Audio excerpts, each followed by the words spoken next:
Well, good morning, good afternoon, or good evening, sixth grade social studies students. Today we are talking about the division of the Christian church. And that would be the Roman Catholic Church, which many of you are a part of, and the Eastern Orthodox Church. Before we can get started, though, you have to answer some questions for me and send them to my email at cbaldwin@sacbstx.org. So our first question is, why is the strait important strategically? Is it A, it defines the border, or B, it controls access?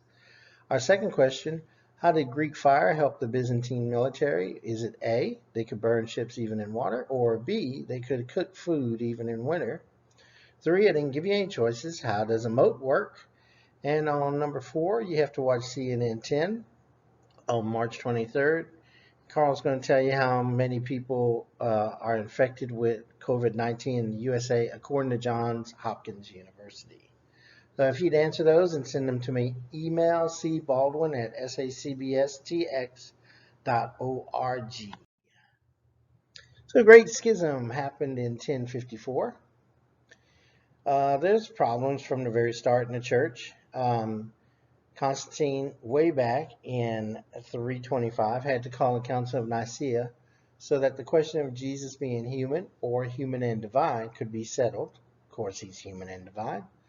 The council produced a creed, which we still say at Mass today, but Eastern and Western Christians disagree on its wording. So you find a slight difference when you talk about the Holy Spirit. For our creed and the Eastern Orthodox creed. Eastern and Western churches disagreed also about icons or images. Remember, those people in the East could still read, and they looked at icons as statue worship.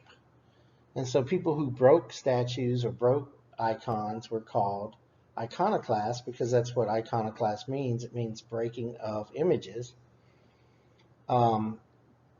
Later on, Eastern emperors came along that said, no, icons are okay.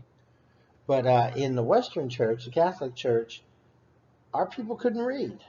So we used statues and pictures to tell the story of a saint or tell the story of Jesus or tell a story from the Bible. And that's how we told the stories, by the statues and pictures.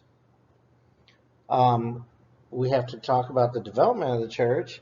Bishops came along, and those bishops took over areas, which are called dioceses. And then there were 5 major areas called patriarchs. They no longer exist, except for Rome. But eventually there were only 2, and that's Constantinople and Rome. The Pope is head of the Western Church because Peter was Bishop of Rome. So remember, Jesus said to Peter, I give the keys of the kingdom. The Eastern Church did not want the Pope in charge of their churches. Now remember, the popes weren't always good people, and the Eastern churches, they wanted their emperor or their patriarch to be in charge of their church. So exactly what's the difference between the two churches in 1054? Well, the first thing is that Orthodox Mass was said in Greek, and Catholic Masses were said in Latin. Now remember, Latin at the time was the language of the people, and Greek, as it is today, was the language of the educated.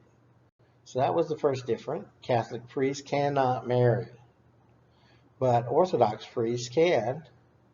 And today, the Orthodox Church is led by its own patriarchs, while the Catholic Church is, of course, led by Pope Francis. And there we have a picture of Pope Francis and the Russian Orthodox leader. So iconoclasts believe that icons should be used in Christian worship, should not be used in Christian worship. In the Great Schism, Christians disagreed with each other over beliefs. Some Christians opposed icons. The Pope heads the Roman Catholic Church. When you recite a creed, you believe the ideas that you recite. These are the questions that will probably be asked you tomorrow. Oh no, I jumped ahead. Well, you'll have to read those on your own. Can I go back? No? Okay. So don't forget, watch CNN 10, answer my questions, and send the answers to C. Baldwin at sacbstx.org. And tell all your St. Anthony friends to subscribe to my channel. All right. Have a good day.